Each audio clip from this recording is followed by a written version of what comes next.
Okay, I think that is in focus. Hello, Booktube. Welcome to my channel. And yeah, I'm usually walking on these videos, but I've started up a new channel. And now I'm going to be reading. So, crikeys, it's, you know, fascinating stuff. Hey, walking or reading, what kind of excitement can you get out of Willie when he puts up a new YouTube channel? I'm no computer gamer or conspiracy theorist. Well, maybe slightly a bit of a conspiracy theorist, but I'm not going to go through all that on my channel. Here, we're going to talk about books. I hardly read any books in my life. I've hardly read any books in my life compared to all the other people around me that it feels like. But I certainly buy them, and I've got a bit of work to do. I read about 25, 30 books a year. Maybe that's better than some people. I mean, it's not a competition, right? But I mean, I've got some work to do if I want to get through all these trees I've had the responsibility of destroying here before I turn to compost and the books turn to compost. So I thought the best way to introduce my channel and for you to see if you enjoy the kind of content that I've got here, I thought the best way to do that would be to crack out my first top 10 list as of, let's say, the end of 2025. Decided to put a stop at the end of 2025. I read a few books since then. There might be a couple, one or two sneaking into the top 10 list in the future, but I've got to let them settle in my brain a bit first. So let's just make an arbitrary point at the end of 2025 and see how we go with that. So yeah, without further ado, book number 10 is Stephen Markley's Ohio. It's not Ohio gozaimasu. I know you may know that I'm here in Japan, but this is Ohio in America, of course. And it's a novel about these four former high school classmates that all arrived coincidentally back in their hometown one night, and they've all got skeletons in their closet, let's just say, and none of this is planned. They don't plan to meet up, but coincidentally, as it always happens in good stories, I love these coincidental stories. Coincidentally, they're all in the same town, the same time, and yeah, they're dealing with the dramas that have kind of like hung over from their high school days into their 20-something lives, and it's a page turner. It's a bit of a mystery, and I tell you what, these high school kids, or these former high school kids, they certainly paid attention in their anatomy class, because by golly, they got it on. And I don't know, something about small town America, and nothing much else to do, I guess. I'll tell you what, there's some raunch in that book, and yeah, a page turner, not just for the raunch. Book number 9 on my list is one I don't really remember much about, and it's a big 1,000-page monster, Richard House's The Kills. And it's a handful of different stories in the one novel. And the only one I can remember is about this guy who was back from Iraq. He was a contractor in Iraq, and he's dealing with some kind of disease, cancer or something. He's got this disease. He's trying to get justice, seeking justice, compensation or something. For his misfortune, and basically I can't remember anything else from the book. Apparently we've got $50 million floating around here. There's a missing $50 million. It sweeps across the globe to all these different locations. And the Sunday Times said it's a damn good book, but all I can remember is the most tedious part. And I sat down one summer and ploughed through this thing. But why I ploughed through it, I have no idea. I did feel that dude seeking justice, was an extremely tedious part of the book. But still, there's something about this Richard House's The Kills that stuck with me. I'm going to have to read it again. And apparently he's got a new book coming out next year, so maybe I should bone up on Richard House's prose and get ready for the newbie coming out next year. Speaking of boning up, The Cult of Loretta is about a stripper in the Pacific Northwest, and all the lonely loser slacker hangers-on that grew up with her in high school before she decided to take on this dubious role. And it's freaking hilarious. It's a great... I haven't laughed so much having read a book in my life. The laughs per page count, the laughs per 140 odd page count is right up there, and it's a fantastic raunchy, dirty, filthy, depraved little tome that you seem to get from this these indie presses in America. This is from the Lazy Fascist. I don't think it exists anymore. The Lazy Fascist press, which is quite an interesting name. And that's probably why it doesn't exist anymore. Everyone's a bit... everyone tiptoes around the old fascist term these days, or some people don't tiptoe around it, but anyway. This is great. A great little book. The desperados hanging like flies to a cow shit. Not that Loretta is anything like that. She's an absolute angel, and even I am obsessed with Loretta, having read that book. At least in the first part of the book. It gets a little bit depraved by the end. Highly recommended. Number 7, Lucky 7. Another one, another slacker kind of novel, but this one's out of Australia. The old classic, Andrew McGahan's Praise, set in Brisbane. Here we have Gordon, and he's a very unflash Gordon.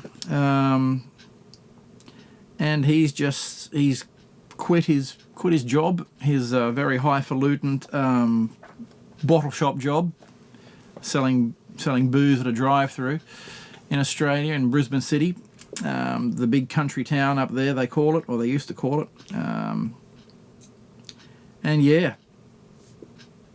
Bit of a loser, bit of a layabout, doesn't know what to do with life, but he gets mixed up with this girl. This fantastic character. She's a freaking character, all right.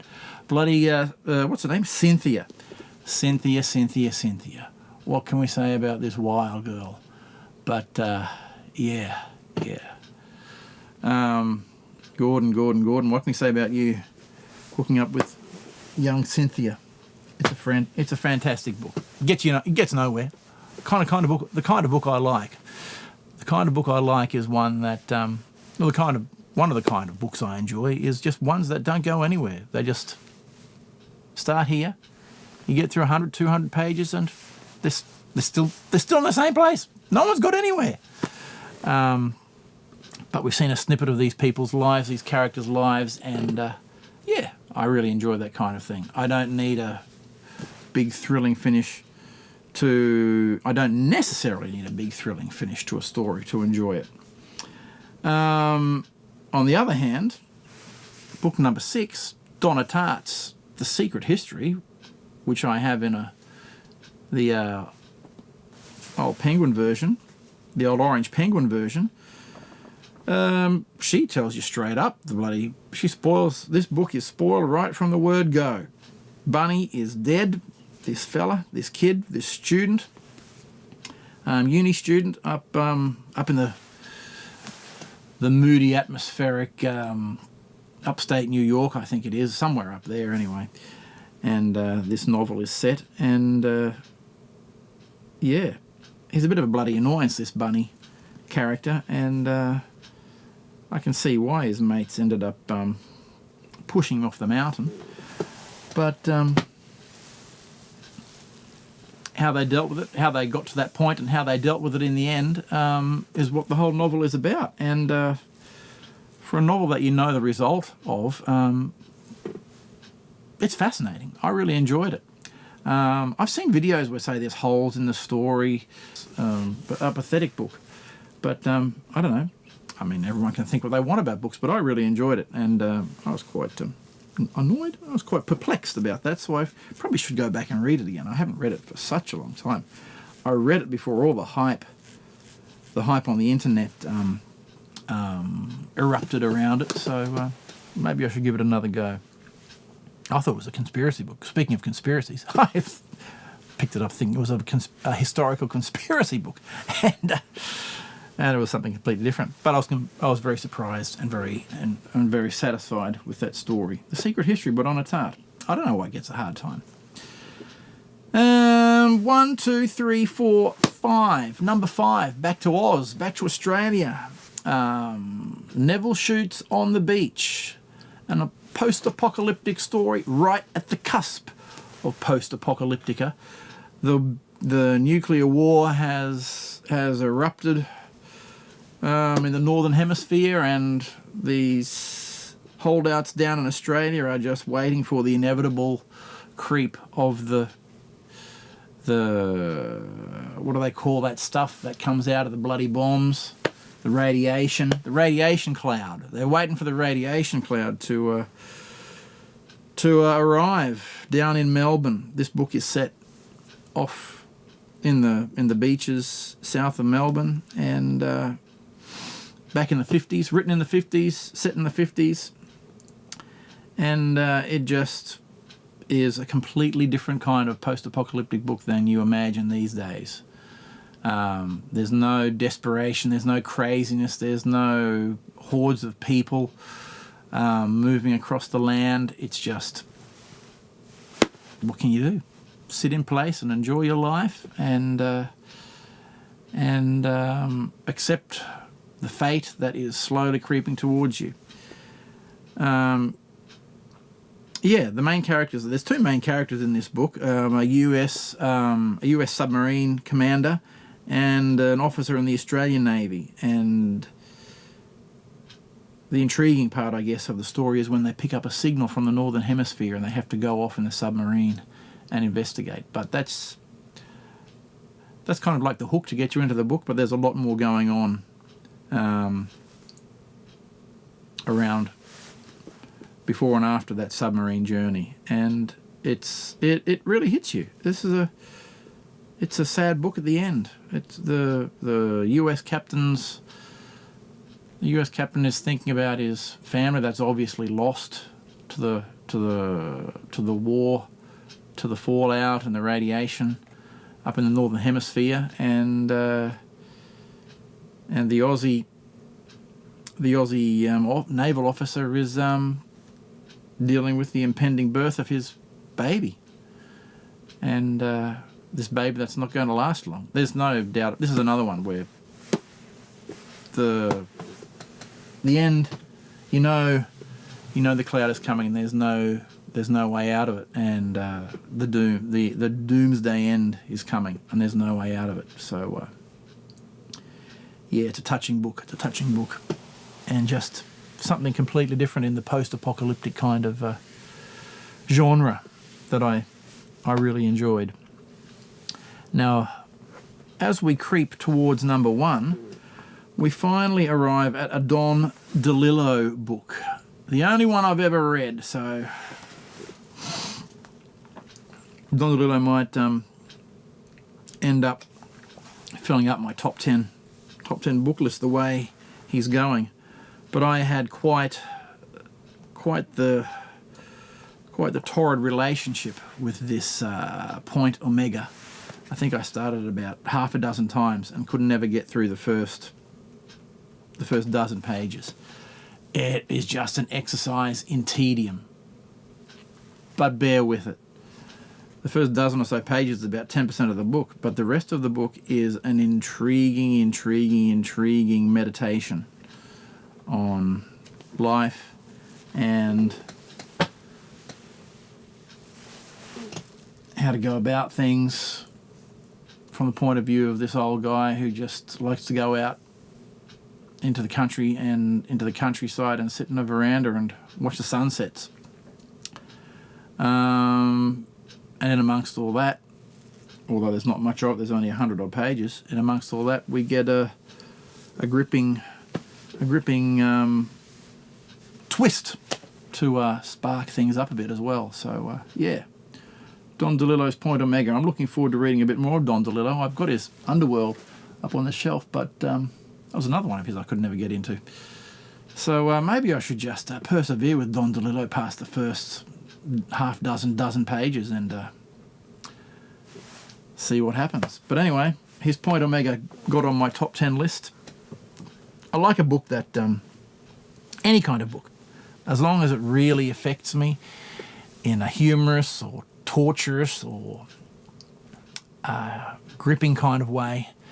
Yeah, I like those kind of books. And in this top 3, we have 3 quite different ones to go through that affected me quite differently as I read them. And number 3 on the list is Coetzee's Disgrace. Ooh, this one hits hard. This one is, I just got back into reading. I'd had a long time when I hardly read anything. And I just got back into reading, and I'd seen this one down at the bookshop, because I buy books like crazy, but I don't read them. And I've seen this one down at the bookshop, and I like the cover. I got the impression this would be a bit of a rough kind of story, but the